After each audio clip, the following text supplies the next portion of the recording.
Well, it seems that trouble is far from over as far as Mahua Moitra is concerned, now that the Ministry of Urban Development has sent her yet another show cause notice. Remember, a couple of days ago, Mahua Moitra received a notice from the Urban Development Ministry, essentially asking her as to what reason she had and what was the logical reasons for her to be allowed to continue with that official residence of the 9B Telegraph Lane beyond the permissible limit, which is of course a month. Which was given to her after she was expelled from Parliament, and she was asked to vacate those premises within a month's time. One must remember that on 4th of January, Mahua Moitra had approached the High Court and essentially had sought an extension of that official residence of hers. The court, however, told her that she had to go back to the Ministry of Urban Development, essentially to the department which is the Directorate of Estates, and request them for an extension, and the department could see if at all any extension could be given to Mahua Moitra, mind you, which is a very rare occasion on any account as well. Of course,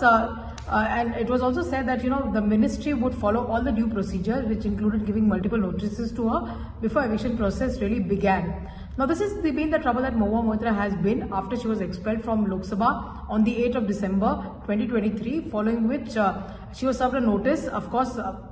with the Lok Sabha Housing Committee writing to the Urban Development, since Mahua was given a house under the Lok Sabha pool. So that's something which has been there, and of course Mahua Moitra has been brazening it out, she's been fighting it out, and although the battle continues in court with the fact that she continues to demand that her suspension, or in fact her expulsion, be revoked in Parliament. This comes in at the back of the fact that the CBI has also taken cognizance of the entire issue, and we're given to understand that the CBI has in fact asked for a copy of the Ethics Committee report. Now, one must remember that mid-November is when Jay Anand, Mahua's jilted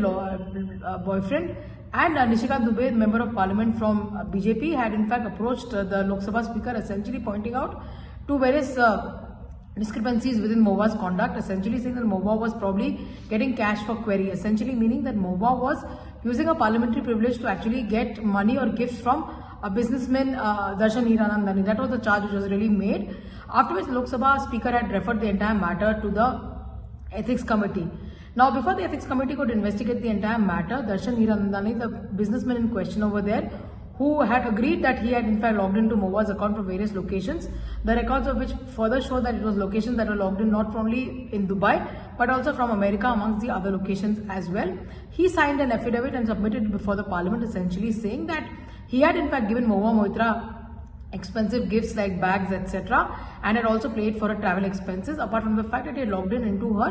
Lok Sabha credentials. That is one point that actually the Ethics Committee picked up, and there was a huge ruckus in the Ethics Committee the day Mahua Moitra appeared as a witness, with Mahua Moitra and a host of other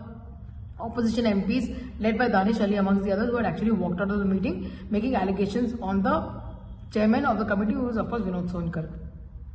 The report was then further adopted, and all details were put into it, including the fact that the committee had asked for a response from the Home Ministry in terms of the foreign logins, from the IT Ministry, which is of course the body which actually looks into the NIC, which is also to track the logins and the IP addresses, and of course the External Affairs Ministry was also brought in, and they were also requested to come in with the fact that they had to give in a stamp of approval that yes, Darshan Hiranandani's affidavit, which he had actually put in Parliament, was a valid one. Both Nishikant Dubey and Jay Anand had appeared before the Parliamentary Committee before Mahua had really done that, and after the report was adopted, the report was presented before Parliament, and then the government brought in a motion to expel Mahua from Parliament, essentially citing that she was found guilty of violating her Parliament privileges. The two recommendations that the Ethics Committee had made in its report, which is of course an extensive report lining up to 500 pages, in the initial report, which was about 500 pages, was that Mahua Moitra had used her login ID, had made somebody else use a login ID from a foreign location, and that could have put national security to risk, and that's the reason she deserved that she should be expelled from Parliament for the remaining part of the Lok Sabha, which is of course a couple of months to go, because in the next couple of months we'll have the next Lok Sabha elections. And also the Ethics Committee had recommended that the Government of India must get into a detailed inquiry and in-depth inquiry to an institutional organization, an institutional agency to say the least as well. But since then, Mahua has been getting a lot of backing from the TMC, with the TMC giving her posting in the district level as well. And many people, including Mamata Banerjee, Abhishek Banerjee amongst the others, coming out and saying that Mahua Moitra has been at the receiving end because she has questioned a certain businessman, which is of course Gautam Adani in this case.